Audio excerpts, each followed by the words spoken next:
Hey everybody, this is Cooking with Chef Skeezy, and we're here to put everything on the line every single time.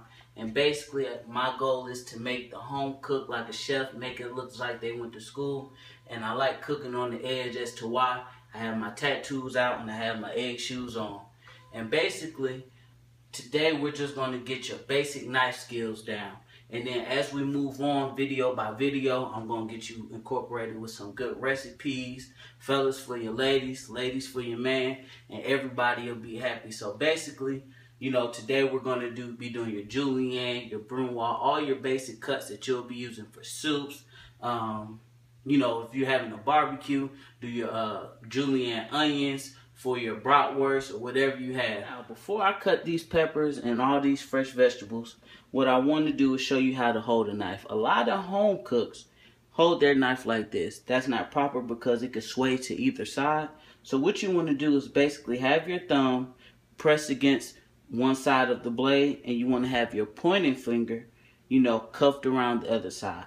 And basically, you want to have your other fingers basically cuffing the handle of the knife. So what we're going to start with is, whenever you cut, you don't want to just cut straight down or do a chopping motion like that. That's not proper. You want to do basically a pushing and pulling motion. So you want to get one straight down, just like this. And this is how I cut my peppers. I find it best for me. You'll find out that different chefs do it different ways. You'll actually have some chefs that'll cut the top like so. Cut the bottom. Then we'll put those to the side. Now, don't forget, you can use all of this. You want to utilize all of your vegetable. And then basically, you cut around like so. And basically, you'll get one whole strip out. But for me, I find out that this way works a lot faster. Alright, so now, when I cut a pepper or anything, even a tomato with a smooth surface on one side, I always flip it over. Reason being, you don't want your knife to be able to slip on a harder surface. This is a pretty sharp knife, so it probably won't slip. But for instructional purposes, I definitely will show you the proper way of doing it.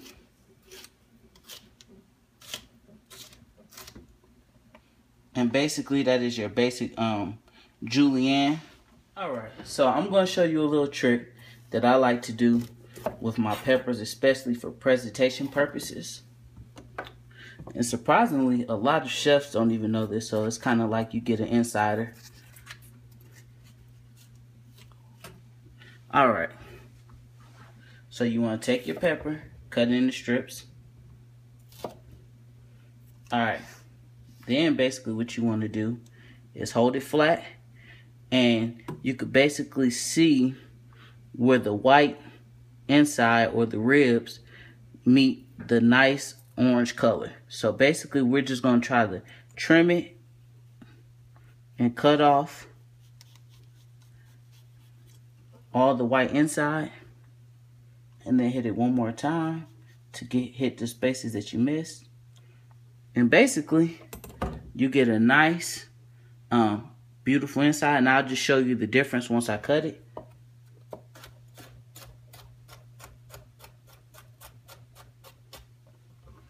Alright, you see how pretty that is? Now let's come back and let's do this one, and I'll show you the difference.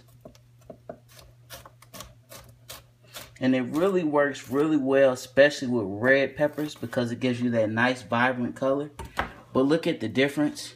If you put them side by side, these are the two with the inside not cut off. And then these are the ones with the inside cut off. And you can see the difference once we get in a little closer.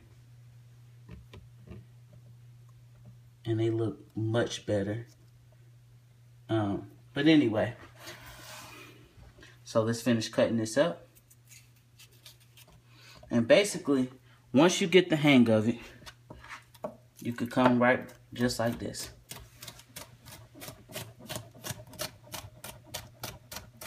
A few seeds got in there. So we'll make sure we get those out.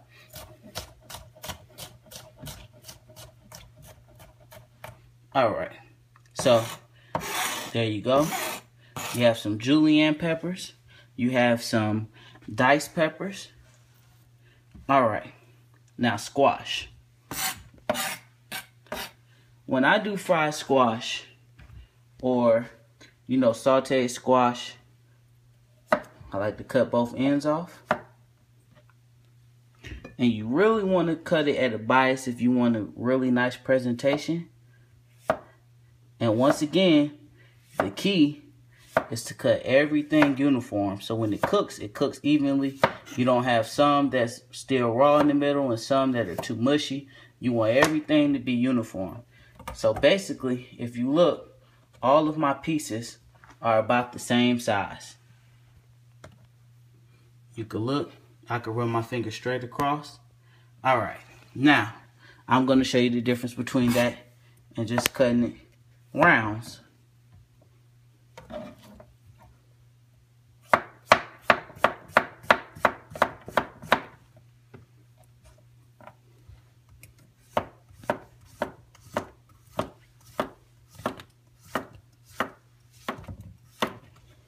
All right, had a couple get away from me. All right, now you take those, those rounds, but then you take these,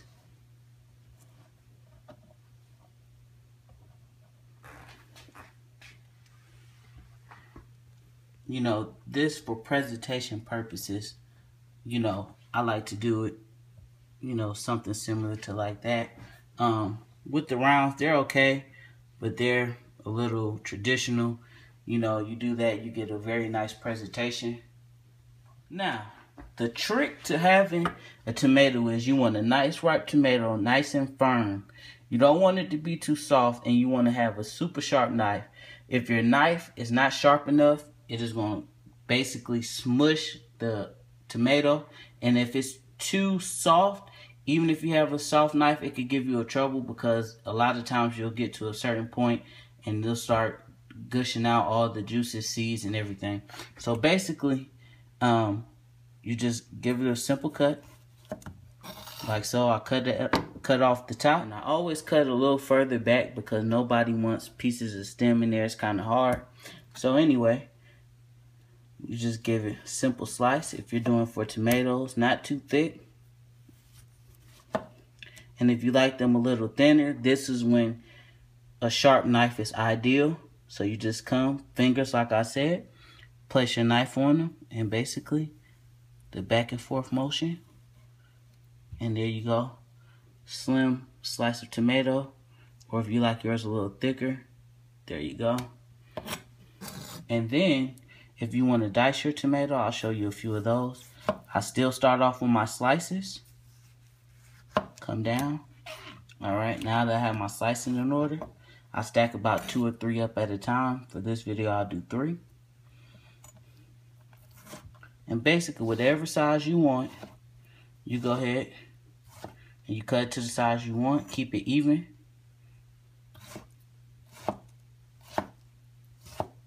And there you have it. Beautiful, evenly cut tomatoes. Alright, now the last thing we're going to cut today is an onion. Now, basically, cut the top and the bottom off, like so. The scar, you want to get that off your board so you don't get all the outer leaves on there.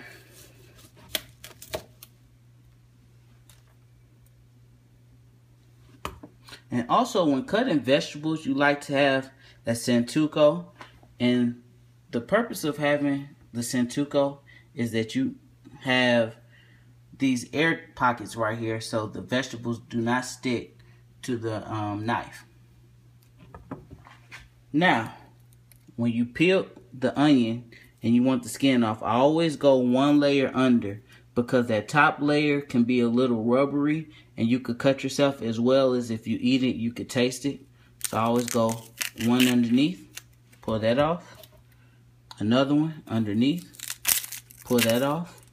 And then with half of this, we're going to dice it, and half of it we're going to julienne. So whenever I julienne my onions, I just give it a simple slice right there. Simple slice right there. Then I just come straight down.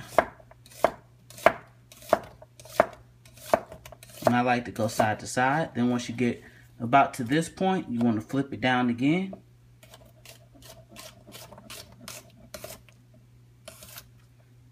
Okay. And as you can see, everything is nice and even. All of my cuts. Alright. Now, to do my dice on the onion, you want to hold the top with like the palm of your hand.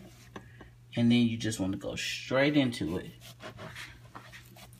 With basically a saw motion.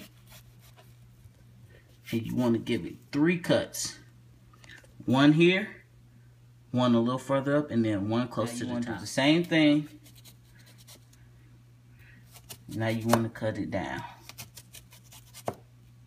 And what this is going to do is give you nice, even pieces once you cut it. So now we have cut it this way, then we cut it this way, and now we'll come straight down like so. Keeping our fingers back. That's always important. You don't want onions and fingers in your soup. Trust me. Alright. Now come like this.